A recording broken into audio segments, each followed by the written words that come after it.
head at Saronsberg Wine Estate in Tulbagh, where for the 17th time I find myself as part of the Absa Cape Epic. It's a really tough job doing the Absa Cape Epic. It's an hour or so on stage in the evening, hanging out with some of the best cyclists in the world, and the rest of the day spent patrolling the wine world, hanging out in vineyards and meeting some of the coolest winemakers in the country, which leads us rather nicely to Saronsberg, which is not just the host of the first 3 nights of the Epic and its race village, but also a spot that makes wine for many years now I've been a particular fan of. So very happy to be here today to get to hang out with one of the aforementioned cool winemakers who you'll meet in just a moment, as well as 2 very important people to the show, the head tasting team at Norman Goodfellows, who've been joining me on my adventures over the last couple of days. And so on today's show, Daniela Jansen, who will talk us through her story of wine, the history of Saronsberg, and take us through some of the wine for which the estate has become rightly renowned, and also chat to Jason and Mbali from Norman Goodfellows, both about the wine, whether or not they like it. I think I know what the answer to that will be, but also some of the adventures that we've had over the last couple of days. And for me, the beauty of the Epic is it takes us into parts of the world that you don't always get to. It's ever so slightly off the beaten track of the regular wine route. So getting up to Tulbagh, where we are now, we spent a lot of the day down in the Swartland, meeting up with people like Martin Lamprecht from Maras and Jasper Rickens from Sauveur, catching up with people like Saki Mouton and Samantha Suddens and Tremaine Smith last night. It's been a really fun time spent with some really good young winemakers who are taking wine into new and exciting territory. So a really cool show live from Saronsberg with Norman Goodfellows coming up in just a moment. Before we talk wine with the winemaker, 2 wine experts, let's get some of the latest wine news.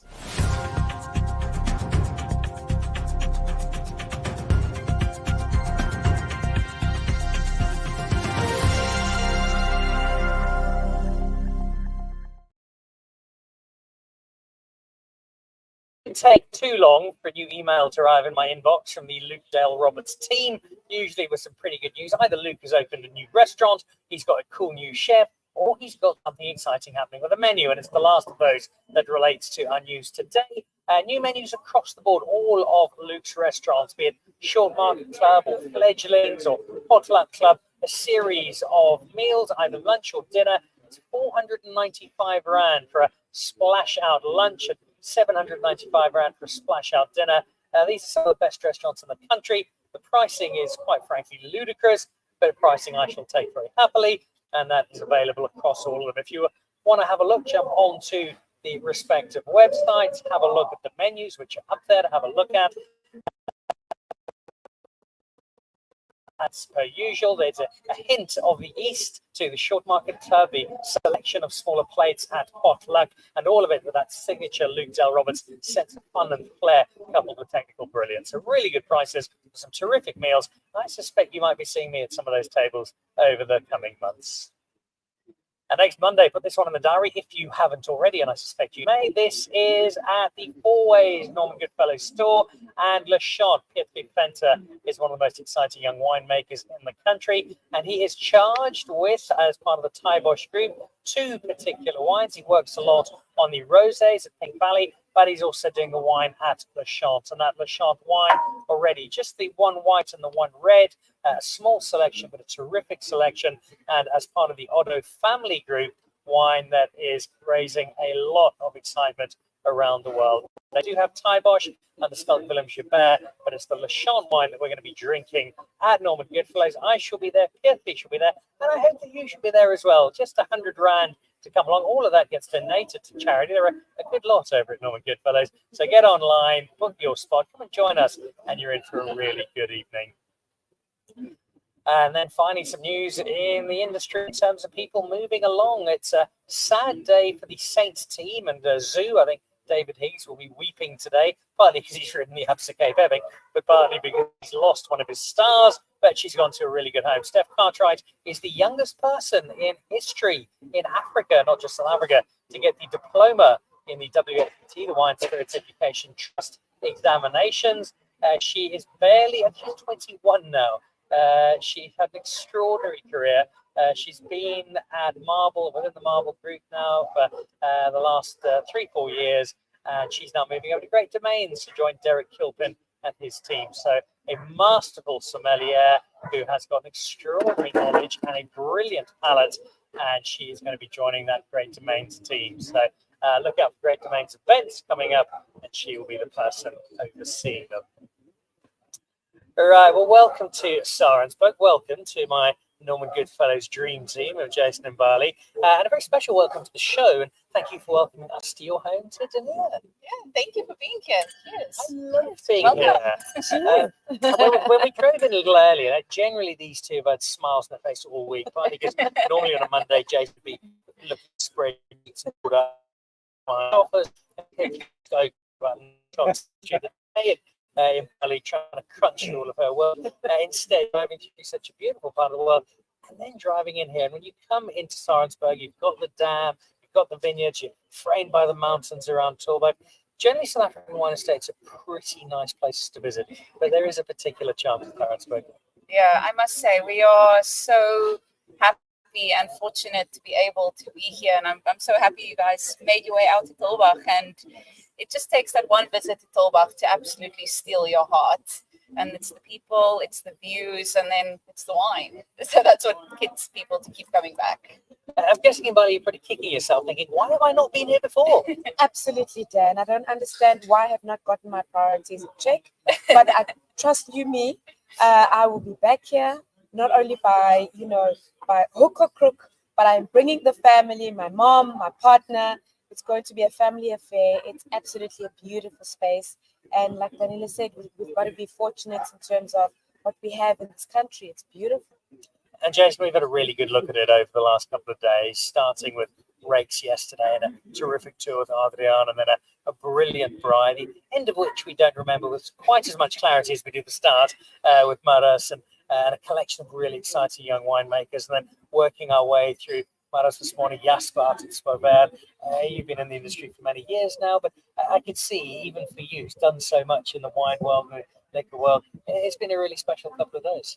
It's a bit outside, strange that in 16 years in the industry I haven't got here. So I'm glad we remedied that, and it's a special place.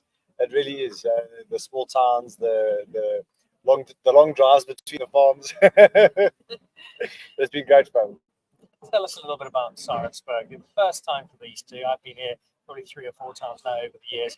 I've always loved it, as you do clearly. Give us a bit of the background to this particular estate. Yeah, so Tulbagh is actually after Constantia, we're one of the oldest wine producing regions in the country, and I think that makes it really special. So a little thing is Saronsberg used to be a fruit farm. So Tulbagh is very well known for fruit from all over the show. So we used to be a fruit farm. Us and the farm next door, Twee Jonge Gezellen or Krone, was one big farm. And then the 2 Krone brothers decided to divide the farm into 2. And so the one brother was farming the one side and the other brother the other side. But then the one brother decided to sell off his portion of the farm in 2002. And that's when our owner bought this piece of land. So everything was covered in fruit orchards. So building a cellar wasn't really part of the immediate plan. But then something terrible happened. A wildfire broke out only 6 months after the purchase of the farm. So everything was destroyed that's here. And the only thing that survived this fire are these trees that we're actually sitting under right now. So it's quite special. The workers' homes and the Sauvignon Blanc vineyard. So the Sauvignon Blanc that we're going to taste a little bit later has such a special place in all of our hearts. So right after the wildfire, the owner decided, well, now's as good of a time as ever to build a cellar. So they started building the cellar, and in 2004, we made our first wine, which was a Sauvignon Blanc. So then we just started with mass planting of vineyards. We definitely went with the whole Shiraz, Rhone style thing, and I think we've definitely done well. So yeah, we just finished our 21st harvest. Sorry. Congratulations. So we're doing good. And one of the more recent chapters to this fabulous story is the addition of a young winemaker who was bumming her way around the world, having a great deal of fun, a bit of Europe, a bit of Napa Valley, and then just before COVID, I think it was, fate brought you to Saronsberg, and quite fortunately so.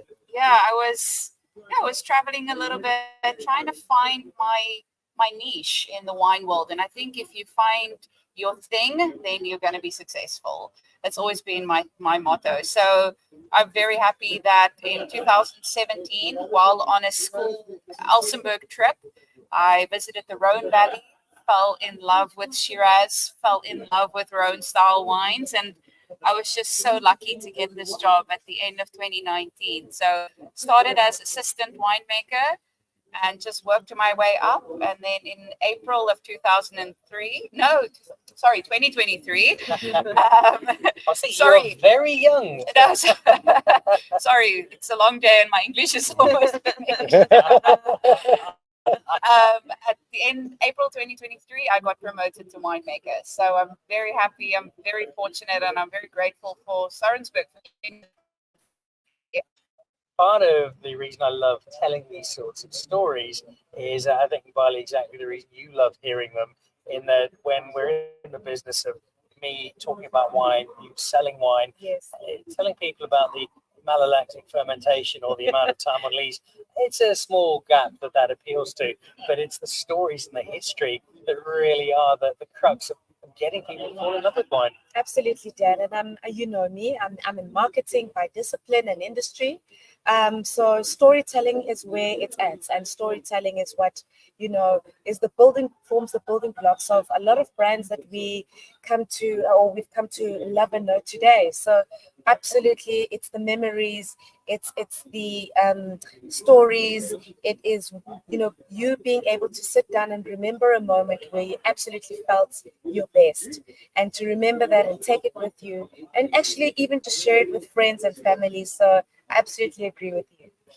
Jason, we had some of that storytelling earlier on today, and it leads rather nicely into the wine we're about to drink, because it links to the farm that was just mentioned, and that is next door at Krona. We spent some time there earlier today with Rudiger, who's a wonderful winemaker, a wonderful storyteller, and has this absolutely contagious love of bubbles.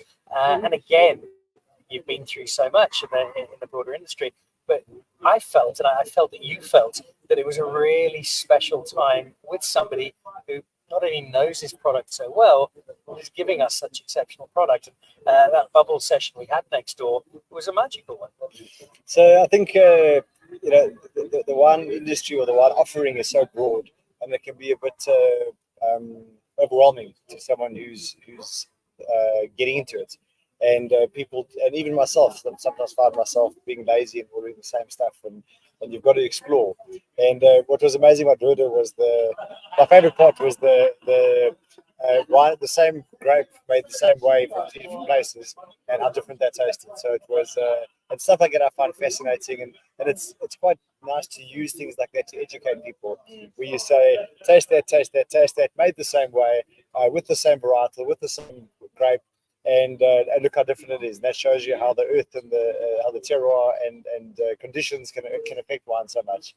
And this, you said start tasting. I almost finished mine. I thought this is outstanding. Thank you. We are coming to you live from Saronsberg. It's a special edition of Dan Really Likes Wine, brought to you by Norman Goodfellows. And the wine we have in glass leads to a question that we actually asked Rudiger as well earlier on today. So we kind of know the answer, but we'll ask you for everybody who's watching at home.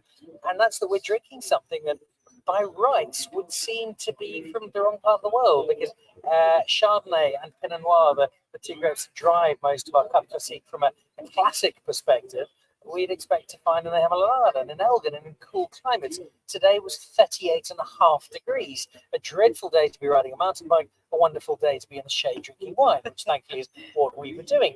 How, in a place where it is so hot so often, are you still able to produce the grapes that give you such great bubbles? I actually just believe that we're very lucky. Really, we are so lucky. The Chardonnay every year that we use for the MCC just turns out beautifully. So we do harvest a lot earlier. Most people are still having December holiday, and then we are already harvesting.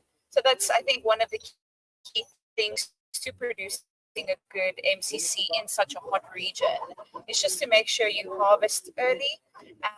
And one thing that I find very interesting about our MCC is we have two farms on Saronsberg. So the one is located on the slopes of the Saronsberg mountain. So we have one block of Chardonnay growing over there. And then the other part of our farm is right in the middle of the Tulbagh Valley. So we have another block of Chardonnay over there. So that gives you two totally different styles. Like Jason just said, it's interesting how you have the same variety just grown on two different sites, and it can give you totally different styles of wine. Then we blend those two together, and I think that just adds to the complexity of the wine. So we do fermentation in stainless steel tank, then we age it on its lees. Here comes the boring talk about lees for 9 months. Then we'll bottle the wine, and then we'll age it in the bottle for another 2 to 3 years. So that just helps to lower that acidity. It gives it a nice creamy mouthfeel that you're getting now. And I think that just really gives a nice freshness. We go for that nice classic, elegant style of MCC, but still very light and fresh and easy to drink. Well, it's often a wine that is drunk in celebration, and we are celebrating now because this is the first time ever in 16 years that a leading winemaker has quoted Jason McEvoy. You're entering new territory here, Jason. It is an exceptional wine, and it forms part of, I think, one of our leading categories in South Africa at the moment, where, again, we were talking about this earlier on today, that sense of we're trying to catch up to champagne. We're trying to be as good as champagne. We always set that aside, I think, at the top level. And now, you know what? It's Cap Classique. We make it really well. And we're not looking down on champagne. We're just happy to have our own space. Yeah, and I think that's important. For us, I think that's why it's interesting that they dropped the M in MCC. I still can't get that right. So in the Cap Classiques, we should do something that's true to us and really we use their method. But I think this is a truly good representative sample of a Tulbagh MCC. How's that translating to our South African audience, Jason? Are people buying Cap Classique because it's a less expensive option than champagne, or do you get a sense that people are actually appreciating that at the highest level, bubbles like these are every bit as good as champagne? So I think that there's different segments of the market, and a certain segment of the market is about drinking what they drink overseas. It's less to do with what's in the bottle or it tastes like, and more to do with I've arrived, I have a Louis Vuitton bag, and I drink French champagne. I think if you, and there are preconceived ideas. So I think that Cap Classique has come a long way in terms of perception locally, and that there's still work to be done. But if you, on a blind tasting, Cap Classique does very well, and we make outstanding bubbly. So I don't think anybody disagree with that, certainly not the four of us, as we finish off our bubbles and move on to the second wine of the day. Now, I gave you carte blanche here to choose 5 of them. I've done the first. What was the second one you felt we should try? I think we should do the Sauvignon Blanc because it has such a cool history, especially for us here at Saronsberg. I think it's always a nice one to taste.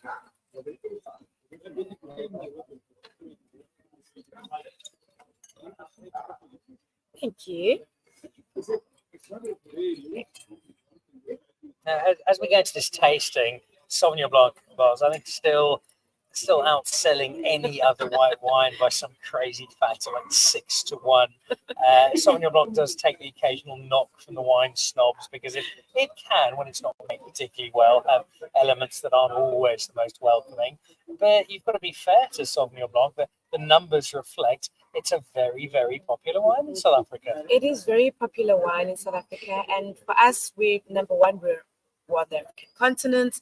We have the choice of having sunshine most of the year. So a lot of the time we have got, heat waves, we have got longer summers, and that just proves that, we are fortunate to be able to, like Daniela said, today sit under these beautiful oak trees and enjoy a Sauvignon Blanc. Just to cool off and really just be able to enjoy that summer with a refreshing drink. Somebody's probably got a glass of wine in hand at the moment, even though by his time it's probably mid-morning. A warm welcome to our Elephant Corner team. Lovely to have you watching, as you always do. And mentioning Rena Grobler, who's now moved over to the Tulbagh area, Paf du Plessis wine producing partner, and moved in here with the Kleiner Vein Co-op. So another great winemaking addition to a valley that's got some pretty decent winemakers in it. We're very lucky to have one of them on the show today. Sauvignon Blanc, your take. I mentioned earlier, it's not everybody's favorite as a broader varietal.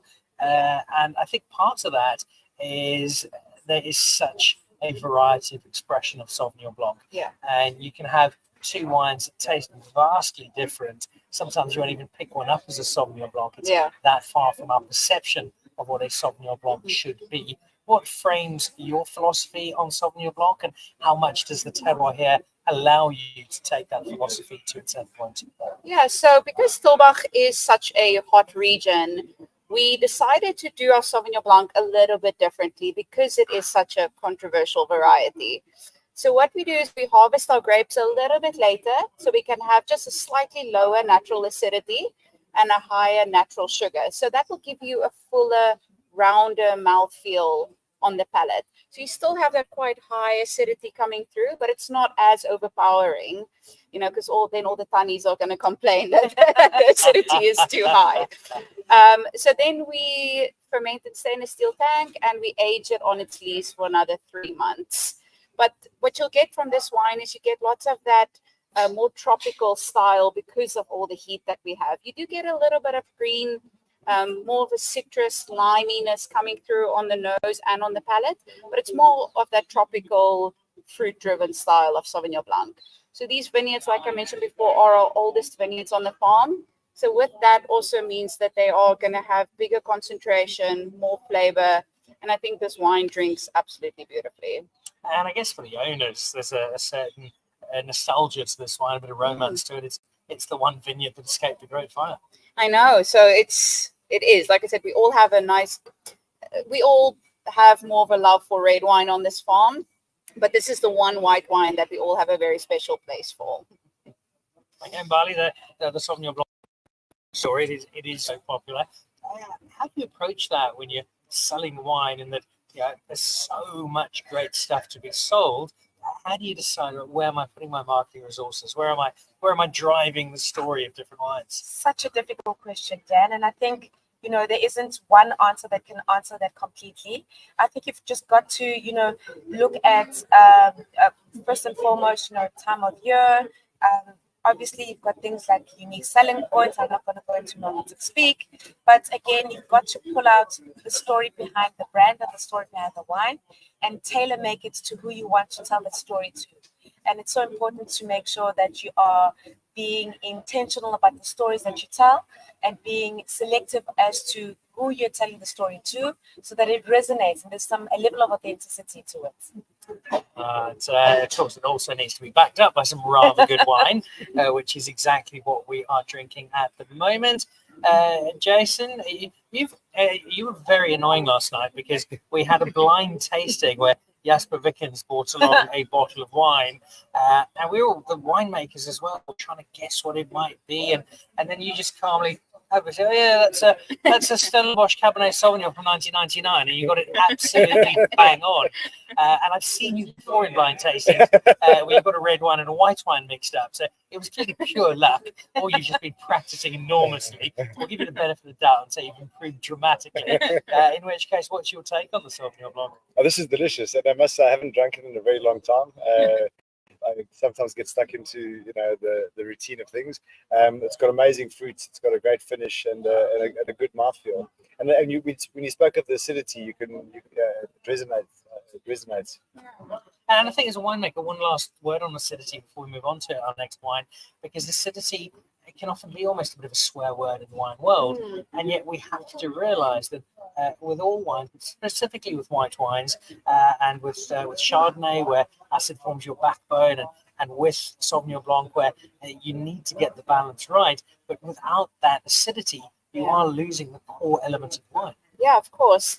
And I think people often forget that the whole of South Africa, but especially warmer regions such as Tulbagh and parts of Stellenbosch, you lose acid very quickly in the vineyard. So acid should be your friend in the cellar. If you can add a little bit of acid just to give some freshness, I love working with it. It just brings it out.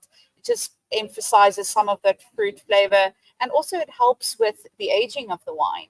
So I think if you have some of the tools available just to enhance the freshness, enhance the fruitiness, then you can use it. Why not? Acid is your friend. Those of you who grew up in the 70s, slightly different meaning in the wine space. We'll take it happen. All right, a lovely white wine and a lovely counterpoint, I think, to people who occasionally raise an eyebrow in the direction of Sauvignon Blanc. So well done you for a lovely wine. On to wine number 3. What are we going with here? I think the Viognier is probably a very good one. It's not one that you find that often on the shelf. So it's also one that we see sometimes it sells amazingly and sometimes it doesn't. And I think the biggest thing is because of the name. People are scared of buying a wine that they can't pronounce. Oh, no. Oh my goodness. And then people ask me how to pronounce, and I say, no, Viognier. And then they say, are you sure you're supposed to announce the R? Like, I don't know. It depends on who. I pronounce Viognier. So this is our Viognier 2021. So when we started planting all of the vineyards on the farm and we decided to do more of that Rhone style of wines, that's when we decided to plant the Viognier. And so we saw that Viognier wasn't selling as much. And we thought that if we want to make sure that our Viognier sells, we have to change the way that we approach this wine. So Viognier has a very thick skin of the grape and also can give you high phenolic content, which is very bitter, harsh flavor, as well as high alcohol. So we decided to sort of not go that route. So we pick our grapes just a little bit earlier so that, again, we have a little bit of a higher natural acidity. And then we bring in the juice, we do whole bunch pressing, then we take the juice and we put it in 500-liter French oak barrel. So we ferment in barrel, and then we leave the wine in barrel for another 11 months on its lees. So what that does is it helps to lower that acidity that was there to start with, just helps to give you a nice round, full mouthfeel, gives you that little bit of creaminess coming forward. So we use about 30% new oak.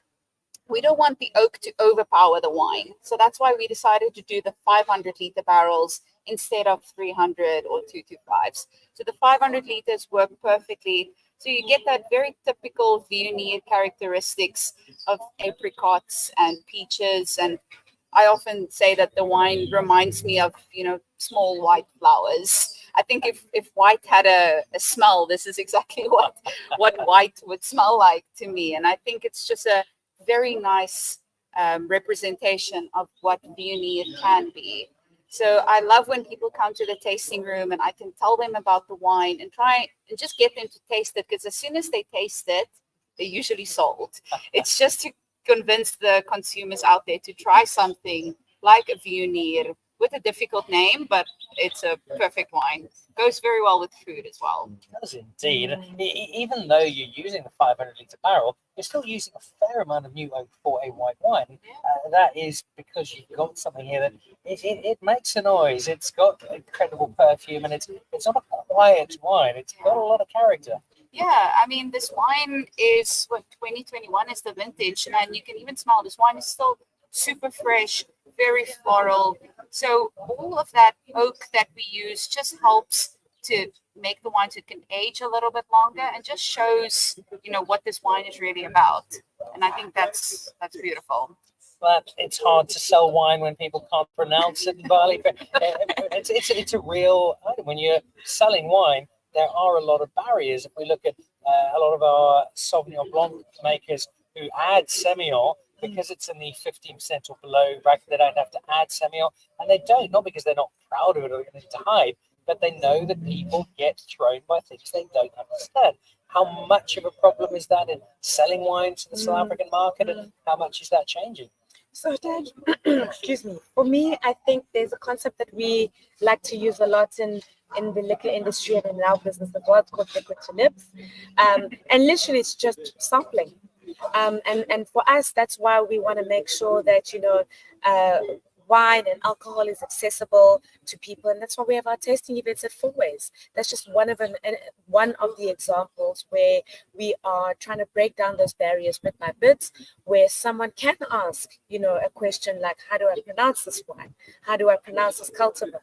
And there's no such thing as a silly question. It's all inclusive, and we want to make sure that knowledge is power, and we want to make sure that we're spreading correct knowledge without the intimidation factor, and for people to be able to come back and then say, wow, actually that recommendation you gave me last time was actually amazing. I've actually come back and I'm buying a case, or I'm buying from a friend. So it just becomes a ripple effect beyond just personal consumption. Now, there is, of course, one silly question, which is, would you like another glass of wine? Of course. Yes, do that. Again, I reference, Jason, the time we spent yesterday to look back to some of the blacksmith wines last night with Tremaine, some of the stuff that Samantha Suddens makes, which is often quite off the charts, using floor and natural and skin contact and stuff that it's not going to be everybody's glass of wine. But for a lot of people, when they try for the first time, there is this voyage of discovery. And you and I have been drinking wine for so long, even yesterday, we're discovering stuff for the first time. And whether it is a Viognier like this, or some of the wine we had yesterday, for so many people, the majority of wine has not been tasted. And there is so much to go and adventure with and experiment with. So I think that's so true. And liquid to lips is such an important thing. And when it comes to things you don't know, people won't take a bottle of something they don't know. When they get a chance to taste it, as you say, in the tasting room, once they taste it, they'll buy it. And even in my own wine fridge, I've got like probably 6 varietals or 8 varietals, and the Viognier is not there, and Sebillon's not there, and that's the unusual varietals aren't the go-to. This is outstanding. There will be a case of this at my house, but before I get home this week. And you've got to remind yourself to be adventurous. You've got to remind yourself to try things you haven't tried. And the starting point, I suppose, is what you hear on the show. Please buy online. But try something different this week. Challenge yourself. It also, I think, extends to you as winemaker, because we will discover from you the wine you've been made. But I get a sense from so many of our winemakers that every vintage is a discovery for them, as you kind of know where you think a wine is going to head. You made wine from that block before, you know this varietal well, it's a Shiraz that you're besotted with, and yet every vintage is just that something that mostly happily takes you by surprise. I think that's one of the things that I enjoy the most about this job, is not one year is the same. Every single vintage is going to be different because of what Mother Nature gives you. And I think that's what keeps us on our toes.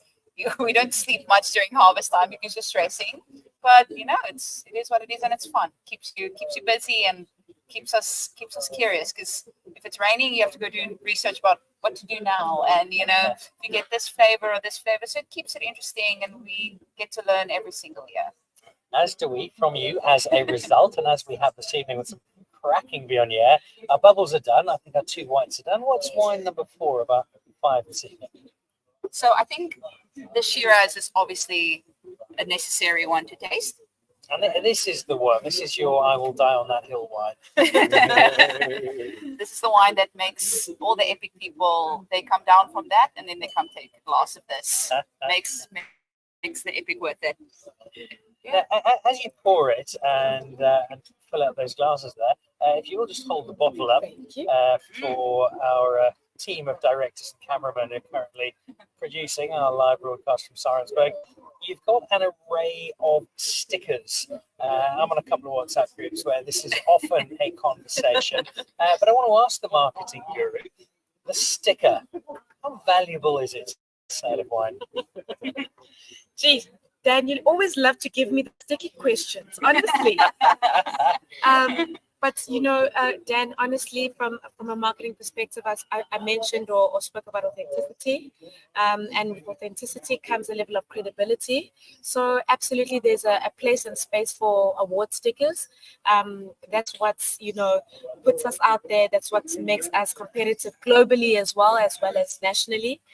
So there's a space for stickers, but in my personal opinion, I don't feel that stickers are the be all and end all. We've been talking about sampling and tasting and coming to, the tasting rooms. I think that if I could bottle or have a sticker for tasting, I promise you I would. For experience. For experience. So I think the experience comes first, in my opinion, and then the sticker is just there to kind of validate your experience. So they are definitely important, and there's a room and space to have them. But I think always just taste, share, and like Jason said, just be curious. Have that love and passion to want to try something different. Well, what about you as a winemaker? You obviously entered the awards. You would have had to have those stickers.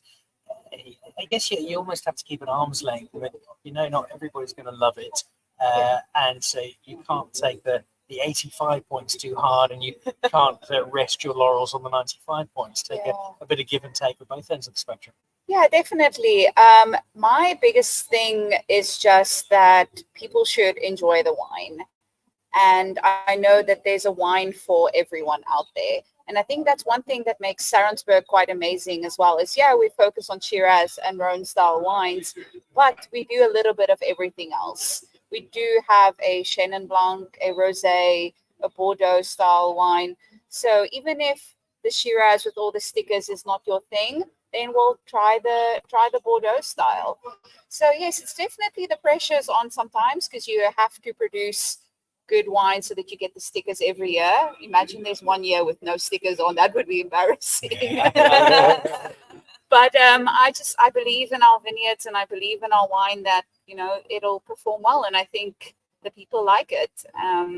So yes, we also get comments that people say they don't like the stickers on the bottle, but it's something that I feel sets our bottle apart on the shelf. I think the wine industry out there is quite competitive. So we have to try and convince the consumer to buy our bottle instead of the other Shiraz. So hopefully the stickers persuade them a little bit. And look, you won them, so you might as well share that joy and share that win. Tell us about this one in particular. You fell in love with Shiraz and the Rhone. Conditions in the Rhone, and it goes back to the point you made with the grapes that you produce for your bubbles. A summer's day in Tulbagh and a summer's day in the Rhone are ever so slightly different. And so that, to me, would suggest, well, the style must be different. So how do you bring together your love of a Rhone-style Shiraz with what Tulbagh terroir and climate allow you to produce? Yeah, so yes, we do have extreme heat in Tulbagh, but because we have the two farms, like I mentioned earlier, so the top point of our top farm and the bottom point of our bottom farm is exactly 4 kilometers, 4 kilometers away from each other. Sorry. So that just tells you exactly how different the terroir is on the two spots of the farm, of the two farms. So on the top farm, we have more clay soils. So that's going to give you more juicier, fruitier styles of wine. But however, on the top farm, throughout the vineyard, there's lots of vineyards where the tractors can't even go because it's very rocky, big rocks lying there. So what that allows is that these rocks during the day, they become very warm from the sun. And then as it cools down during the night, these rocks stay warm and they release their temperature into the soil. And that allows for the vineyards to have, heat throughout the night as well. And that gives you better ripening, gives you better flavor. And then on our bottom farm, we have more shale soil, which is a poorer soil. So you're going to have more concentration, more dark red fruit flavor. So we do cross blend between the two. And I think that also adds to the complexity of our wine. And then what we do that's a little bit different in Tulbagh is we harvest throughout the night. So our vineyard team starts at 12 o'clock at night to try and get the grapes to the cellar while they're still as cool as possible and also not to work during the heat of the day. So they start at 12 and work until 8 in the morning. So we get the grapes to the cellar and then we'll start with hand sorting of the grapes. So each berry will be sorted by hand to remove any green stems, any raisins, anything that can affect the quality in a negative way. And in that way, we just ensure that we get more of that fruit-driven Shiraz and not necessarily the spicy, peppery Shiraz that's more known for the New World part, as Australia and other people, other regions, they make more spicy Shirazes. So we want to show what Shiraz is all about in the fruitier sense. And that's something that I noticed in the Rhone Valley. More of a dark fruit, red fruit flavor, not spiciness. It's a special edition of Dan Really Likes Wine from Saronsberg with Norman Goodfellows. You can hear some boisterous cyclists in the background, I'm sure, as today's first stage comes to an end. And we're tasting all of the riders from Saronsberg with Jason, some wine that just at a very simple level, there is such a richness and such a decadence and fruit to this. It's a wine that's very hard not to say, it's all right, I'll just have one more glass. Well, Shiraz is actually my favorite red grape varietal. There's more of that in my wine fridge at home than anything else, and there is this one in my wine fridge at home. And for me it's the berries and the pepper, and it's a great food wine, and this has got great complexity. And I didn't know that there were 2 blocks and 2 different soils, and it explains a lot about it. And that's a really fun part, I'd imagine, being wine.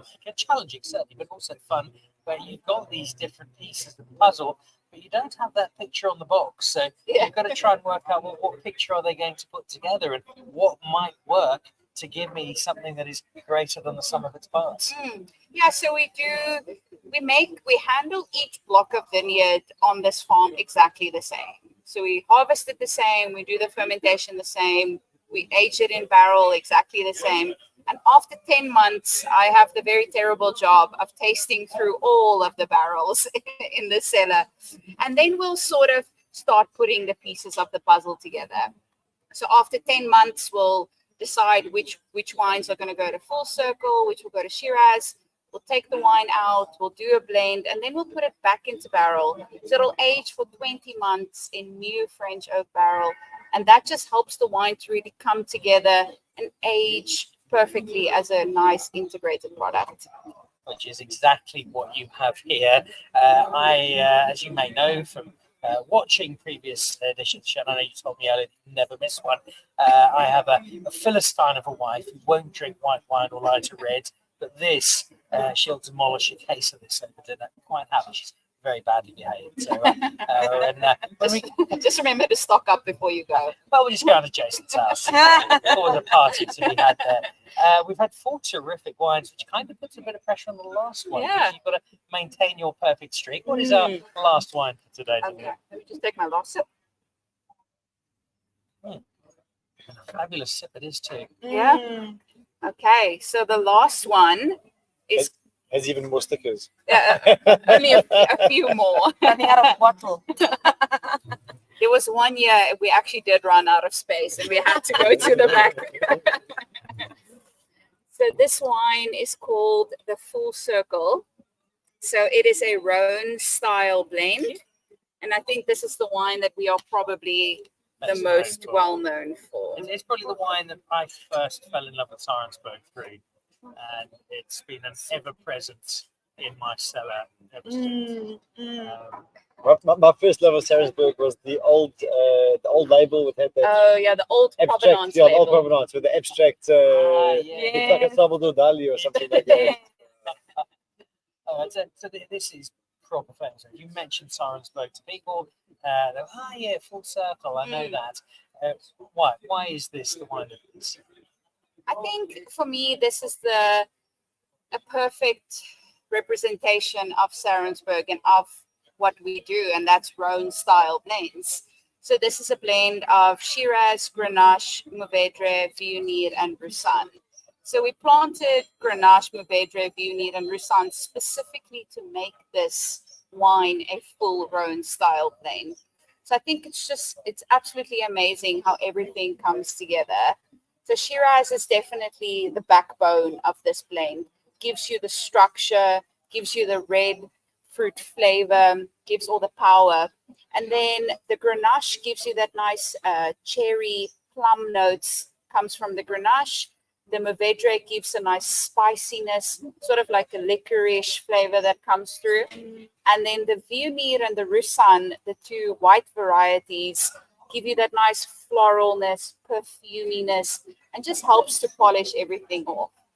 So I often think of this wine as the three reds, the Shiraz, Grenache, and the Mourvedre, as the masculine part of the blend. You know, it's big, it's bold, it's gives tannin and structure, and then the Viognier and the Roussanne for me is like the feminine part of this wine. Really just comes in, just polishes it off, tells the tannin just to relax a little bit, calm down. And I think the one without the other, you know, it wouldn't be perfect. So I think this is the perfect full circle blend.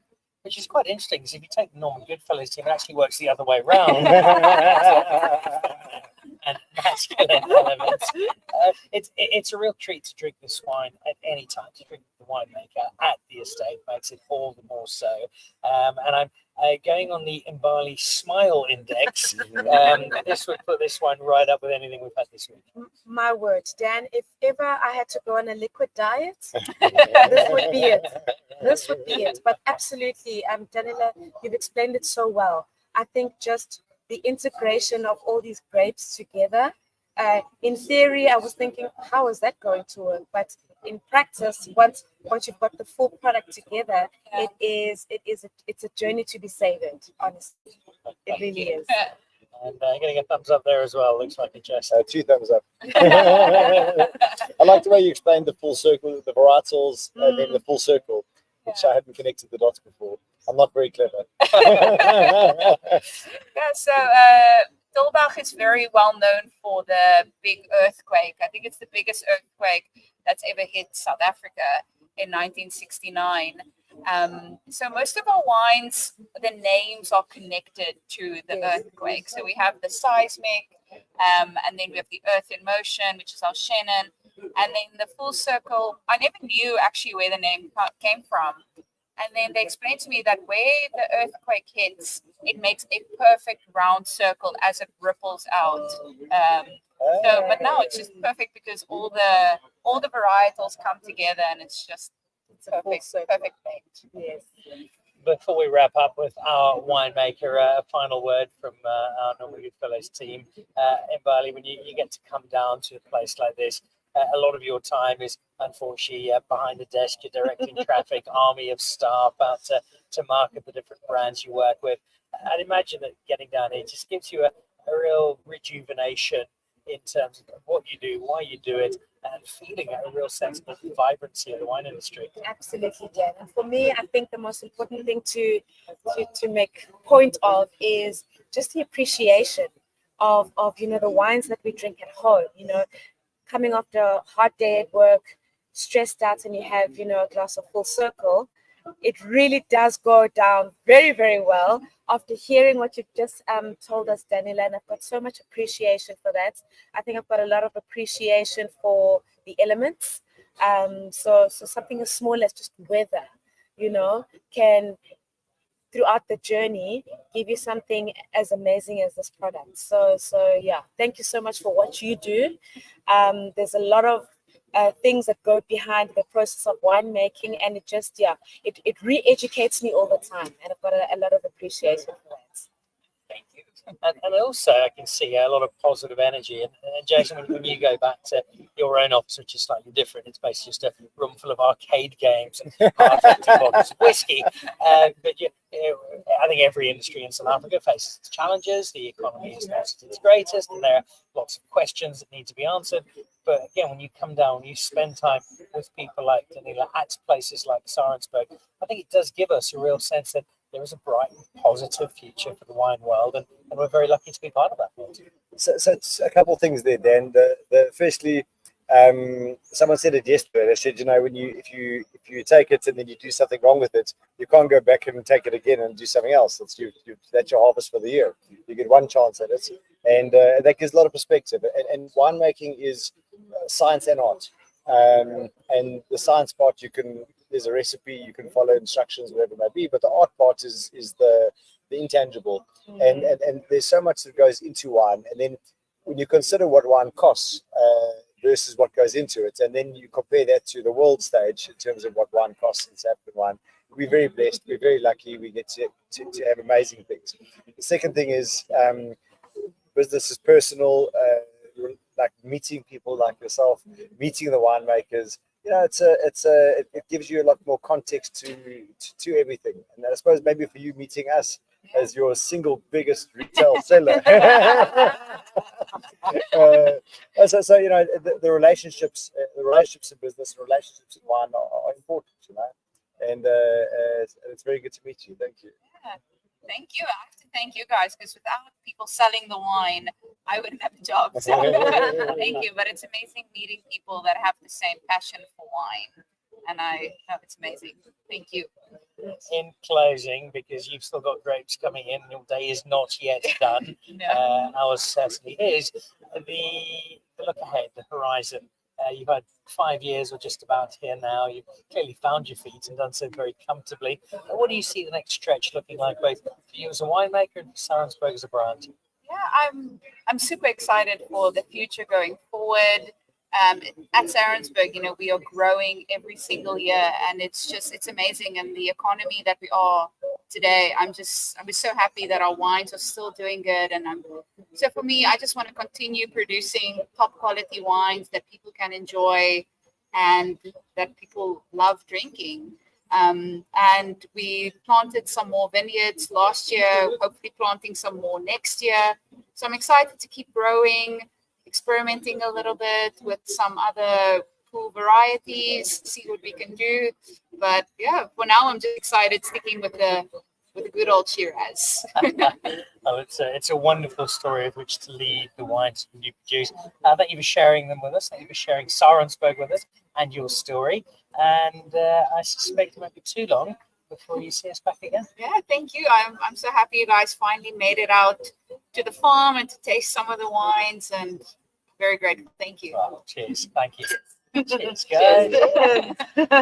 So there we go. Our very, very special edition of Dan Really Likes Wine with Norman Goodfellows comes to an end live from Saronsberg at the Absa Cape. I think I'm charging off to jump on stage and talk about mountain biking instead of wine, although I might slip in the occasional reference to a rather good glass. It's a very big week for South African mountain biking, but it's also an important week for Dan Really Likes Wine, as we get to travel into parts of the world like Tulbagh and Swartland and Wellington and Stellenbosch and meet some of the winemakers and visit some of the estates that we don't get to quite as often as we'd like. But when we do, and today's a really good example, the reward is rich and immense, the welcome is considerable, and the memories we take away are most pleasing ones indeed. So a big thank you for joining us on the show. Thank you to Daniela and to the team, Mandy and co here at Saronsberg, for looking after us so superbly. And a big thank you to Jason and Mbali for taking 4 weeks off work to come and travel through the winelands and drink wine with us. And as usual, the brilliant Ronaldo Silvestri, who escaped parole to be able to put together our live show, as always. Join us on Thursday for the premiere of this week's magazine show, where we will be celebrating a rather important handover with Samantha O'Keefe, Andrea Molyneux, and the Cape Winemakers Guild team and their trust on the back of last year's Dan Really Likes Wine charity auction.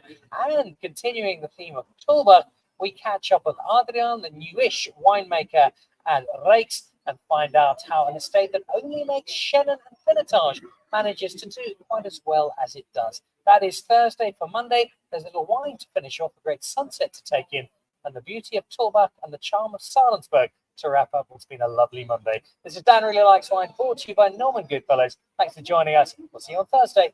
Goodbye.